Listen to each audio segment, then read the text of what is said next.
Hello, Chain Gang, and welcome back to the Four Chains Travel. We are at the eastern gate of Bologna.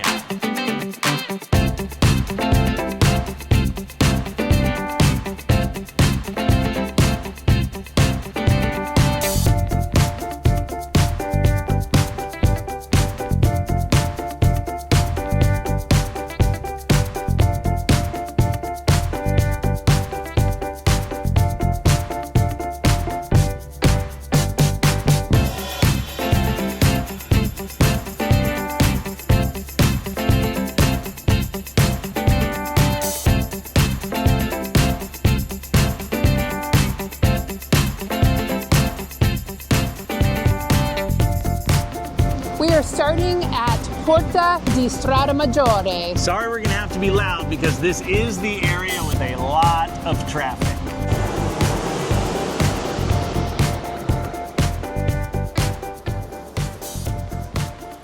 The reason why we're starting our journey on the eastern edge of Bologna is this is where the porticos welcomed visitors, merchants, and travelers to the city, and it's been that way since the 13th century, and so it stands to reason that is where we're going to start our journey today. The porticos themselves make the entire street a UNESCO World Heritage Site. This entire city a UNESCO World Heritage Site, because you're going to see these on all of the streets as we walk around on our journey today.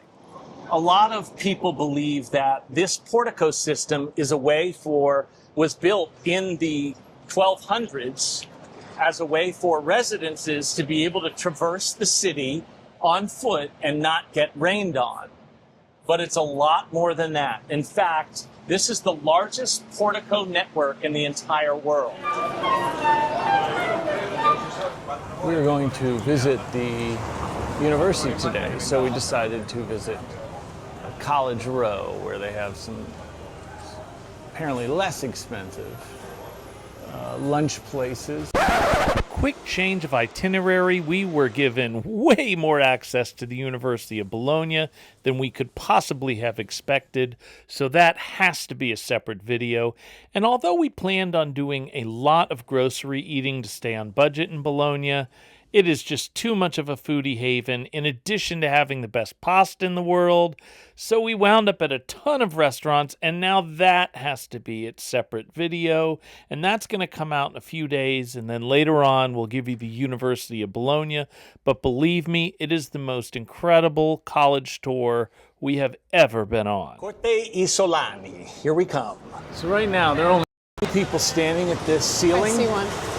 And I have never seen that few amount of people staring at this. It is, to passersby, an unusual thing. Even as we were sitting here looking for the arrows, which I will explain to you in a minute, that 3 ballooned to a dozen and we had to wait for them to leave. So what you will see when you come by here is a bunch of people looking up at this ceiling, and what they are searching for are the arrows of legends. And what the legend is that a bunch of assassins were sent to assassinate the king, and they waited for him to show up in the window, and when they did, the king's lover saw what was going on, and she went in the next window and took off her clothes and was naked, and they all got distracted. Instead of the arrows going into the king, the arrows went into the ceiling, and several of them are still there today, although very hard to find.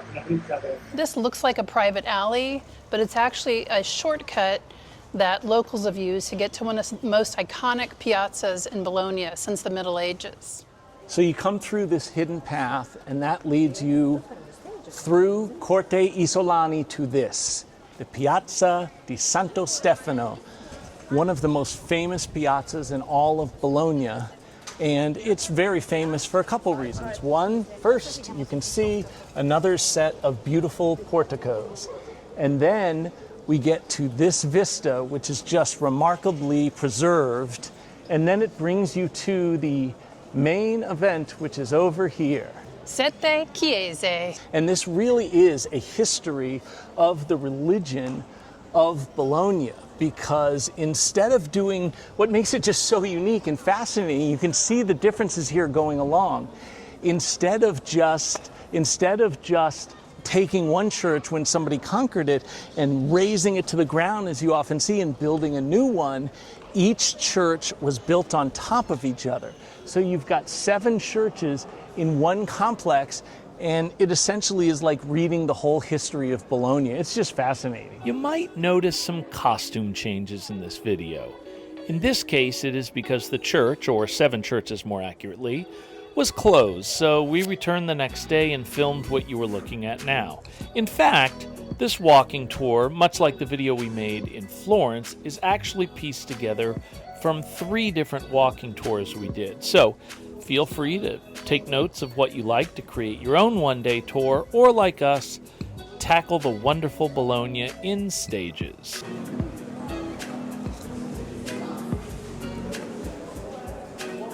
We are now in what used to be the baptistry.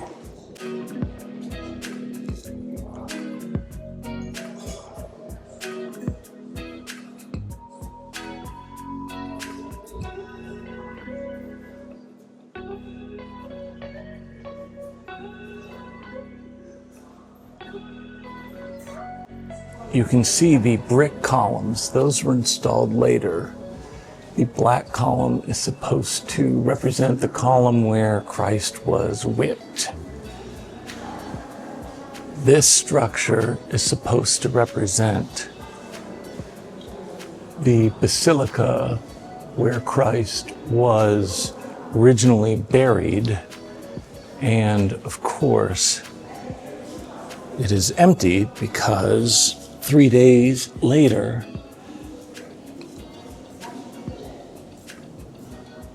we know that Christ has risen. Here is a layout of the facility to allow you to create your own walking tour, but the history and the walking tour route don't really match up. This is the Church of Santi Vitale and Agricola, and I'll tell you how we got there. Obviously, the first church was the Temple of Isis. That was in 100 AD, and it may seem kind of funny to have a church temple to Isis 100 years after Christ, but you have to remember that until Constantine tolerated Christianity in the year 313, and then it got named the official religion of the Roman Empire in 380, it was different. What we have here is the outdoor space. This is Pilates Court.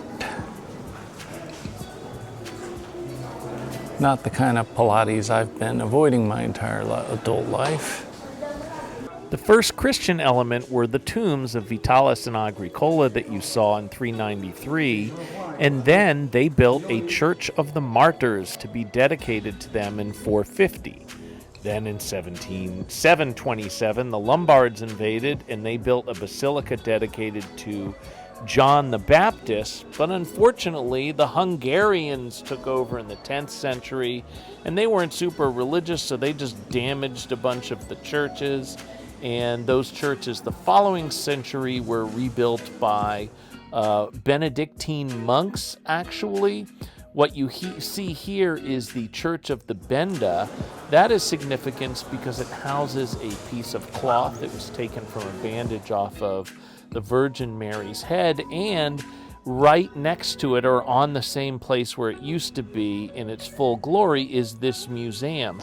There are tons of religious artifacts in this museum, relics, meaning they're artifacts of official saints, and it's certainly worth going to. There's also the stone which apparently killed San Petronio, St. Stephen's.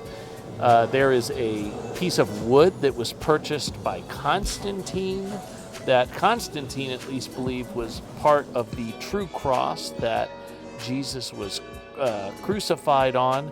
This courtyard that you always will walk by because it's in the center of all of them, that was also added in the 11th century, and numerous restorations have happened since, including the bell tower.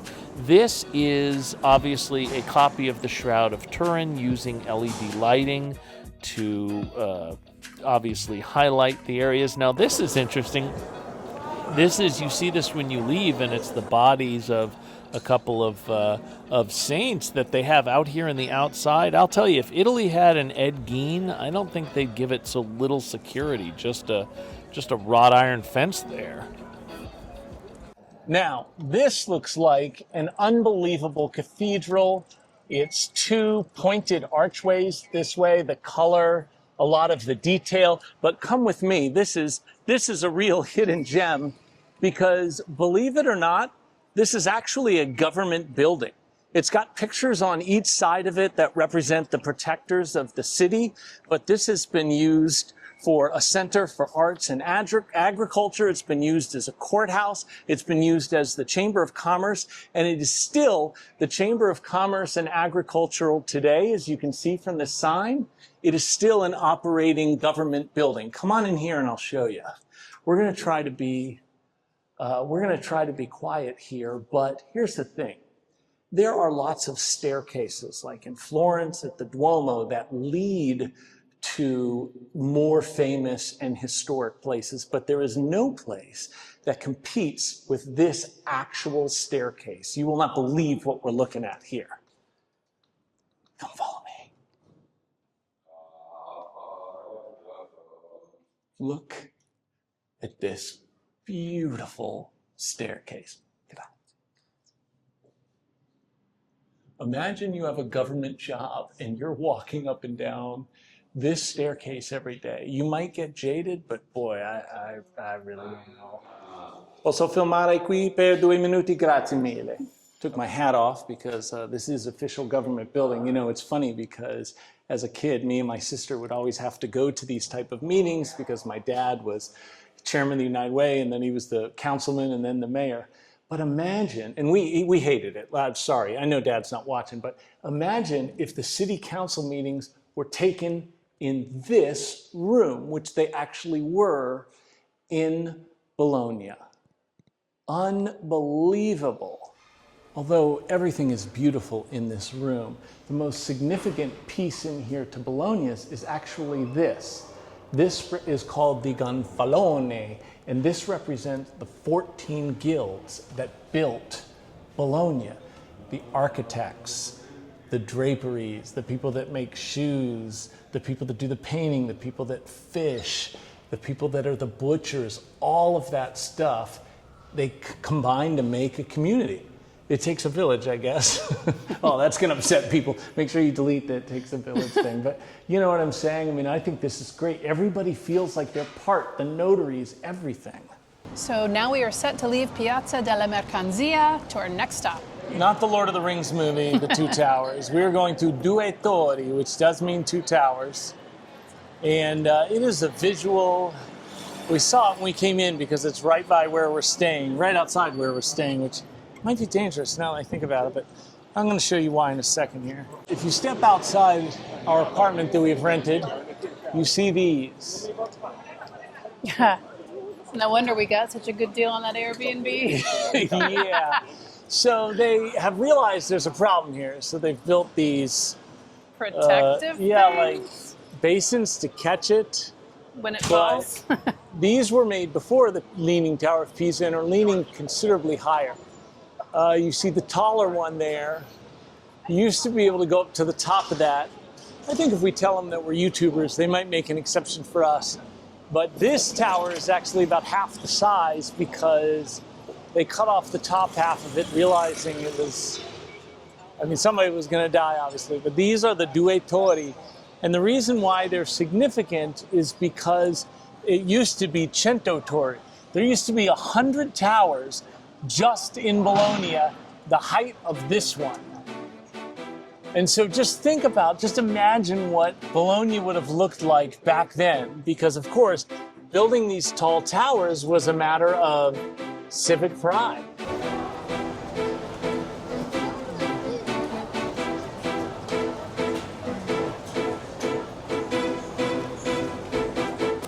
The echo wall here. This is it. You see Angie standing over there. And basically what you're supposed to say is, hey, can you hear me? I can hear you. Can you hear me? Yeah, I can hear you. Talk a little louder. The whole point is it's a whispering wall and you shouldn't have I'm going to go talk. to a different corner. Stay there.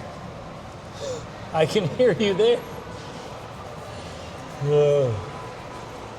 Can you hear me now? Well, yeah, but you're close to me. I'm supposed to go over here. Let's try this way. There he goes. Okay, try it now. Ah, yeah, I can hear you. It sounds echoey and different. Hey, what's up? Not much. What's up with you? I'm thinking this is overrated.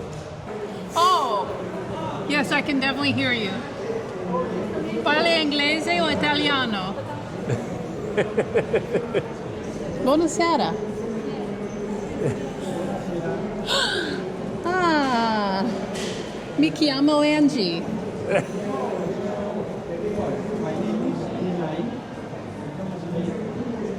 I'm from Washington, D.C. Ciao, buonasera.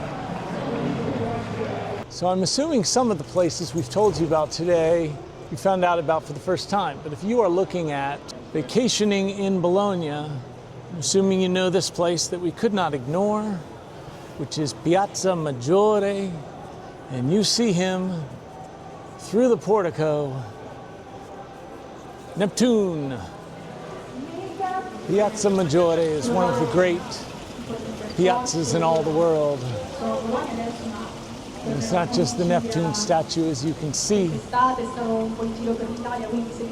The grandeur, the beauty. This is just a sight to behold. Shout out to Luann Bennett, who owned one of the very last handmade Maseratis. Do you know why I'm saying that? The statue of Neptune? Look closely. That is the Maserati symbol at the top of his trident. I'm going to give you a couple fun facts about Neptune's fountain here. Yeah. If you want to just show the people what I'm talking about. Down at the bottom, I believe, there's some Latin inscriptions. There's people sitting in front of them. Okay. One of them says that this was paid for by the citizens. Another side says that this is a monument to the square. And another one says that this is for the people. Okay. The Flemish artist who designed this wanted to make the genitals larger. Oh. Because at the time, that's what was done in Bologna artistically, but the Catholic Church said no. Oh. So you'll see some people covering some parts, So and that's Neptune's why. actually packing a little bit better than we see there. Yeah, they made them downsize, so Yeah. what are you going to do? I get it. There's nothing he can do now. Yep. Pro tip, if this walking tour is making you thirsty, you got a free water fountain here. Dogs of the vlog. Carina cani. Okay, the church behind us, we are going to make a third attempt to go in.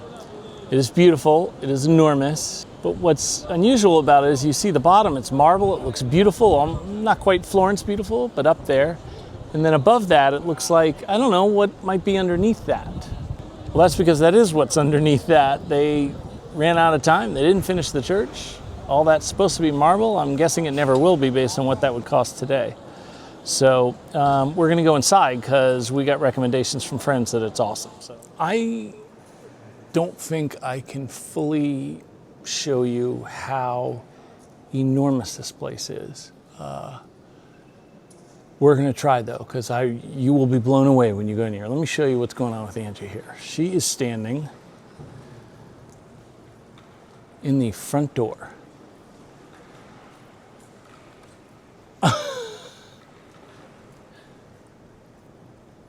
So you can get some scale here. Oh my God. This is the size of a giant football stadium, except it's indoors. Got a little tribute here to Dominic Mysterio, greatest Intercontinental Champion of all time.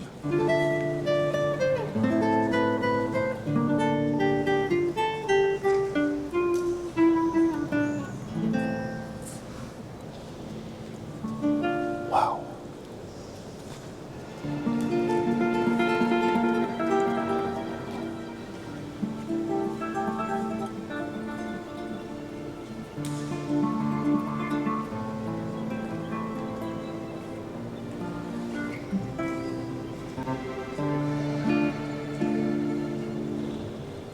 Io sono la porta. I am the door. I'm assuming that means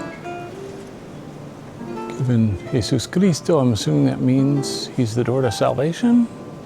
Let me know in the comments. Sorry for my ignorance. This is the Linea Meridiana, the Meridian line, and you're not allowed to walk on it. They've got it protected by glass.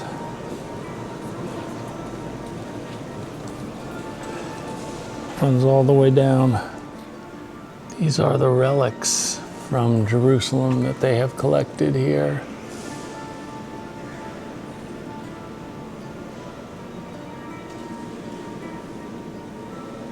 All of those are relics of different saints.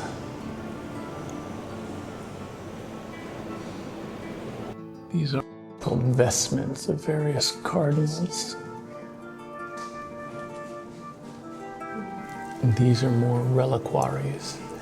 The remains, and keep in mind if they're in a reliquary, that means they have been sainted. Okay, there it is. Remains of the Apostle Simon and the Apostle Judas. After looking at the relics, you exit the back of the church out of that door here, and is on to this particular piazza, and that is Luigi Galvani. Just next to that is the Archiginnasio. Next, we walked to the Palazzo d'Accursio. This palace was originally built by the jurist Accursius. These days, you might think of jury duty as a low-paid inconvenience, but Accursius made the most of the position by codifying the 100,000 Roman laws, and this work made him wealthy and revered, as you can see by the artwork. You see these exhibits. Well, that's because later generations decided Accursius's work kind of sucked a little bit, and the city took over his palace as a government building, and in fact, Charles V decided to be crowned King of Italy in this great hall that you see here, and you understand why, because of the beauty.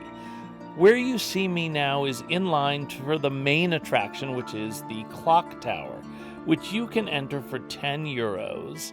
And take note of this view right here, which is free, because the main thing that you're paying for the 10 euros is to see the beautiful inner workings of the clock and the famous view from the clock tower. Now, you can see here the view is nice, but if views are your thing and you're going to be in Bologna a few days, I would definitely spend your money on the San Luca Express tour.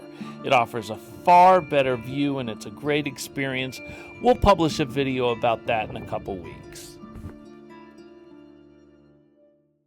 We're here in one of the public libraries. This is called the Sala Borsa, and it's notable because you can see the remnants of what was in this space centuries ago by looking through the glass floor in the atrium out here. So we're going to go film it, but we may have to come back because there's a seminar going on, educational seminar. And in addition to that, if you don't follow European soccer, Bologna is the champion, and there is a line around the building to pose with the championship trophy. Yeah. This line was about this long all day, and it wasn't just the trophy. Apparently some of the players were there, and people were allowed to take pictures with the players from time to time. We are bigger fans of La Spezia and Wrexham United, so we did not take place. We thought it would be disingenuous, so we passed on this experience, but we did enjoy looking at all the Roman ruins that they preserved underneath the glass floor. Dogs of the vlog. We have saved the most beautiful stop on this tour for last. Bologna Cathedral, where you can actually catch a service in English every Sunday at 6 p.m., is our final stop. Please let me know in the comments what this sculpture hanging between the aisles is. I just could not find any info on it. But Cattedrale di Bologna, while it might not be as historically unique as Sette Chiese or as large as Basilica di San Petronio, It is just so beautiful. This Baroque detailed architecture is just next level and will blow everybody away who goes there. So I'm just going to let you enjoy the beauty for a minute.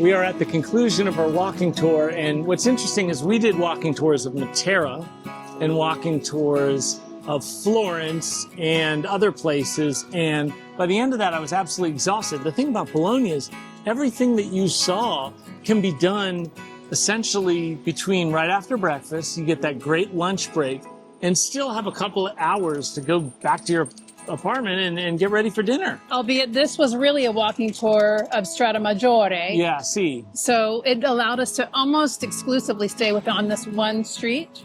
And you know, there is more in Bologna to see, and stay tuned because we are going to do other videos covering the rest of Bologna. But if you're here for just one day, boy, oh boy, how much you can pack in a single day is incredible. In a small geographic space, that's true. Speaking of having time to go get dinner, we're going to go get that right now. So we will see you next time on the Four Chains Travel.